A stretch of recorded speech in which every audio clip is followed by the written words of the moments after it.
কেছৰ লাভ কি হ'ব? তেওঁলোকতো আছে ছিংগাপুৰত, অসম পুলিচেতো ছিংগাপুৰত যাব নোৱাৰে। আমাৰ ইয়াতে কেছ ৰেজিষ্টাৰ কৰোৱা কিছুমান মানুহ আছে, কেছটো ৰেজিষ্টাৰ কৰি দিলে আপুনি নিউজ দিলে তেওঁলোকৰ নামটো হৈ গ'ল। কিন্তু অসম পুলিচে ছিংগাপুৰৰ কেছ লৈ কি কৰিব? অসম পুলিচৰতো ছিংগাপুৰত যোৱাৰতো কোনো এখতিয়াৰ নাই।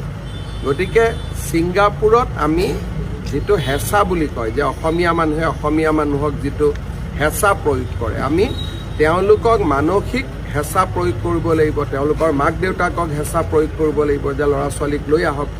আমি ইয়াতে এই কেছ দিয়া মানুহকেইজনেতো পাব্লিচিটিৰ কাৰণে কেছ দিয়ে, যিটোৱে হওক তেওঁলোকে কেছে দি দিয়ে।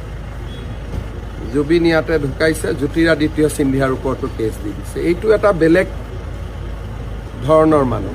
কিন্তু কেছেদিতো অসম পুলিচে আনিব নোৱাৰে। মৰিগাঁও থানাৰ পুলিচে ছিংগাপুৰৰ পৰা কেনেকৈ আনিব?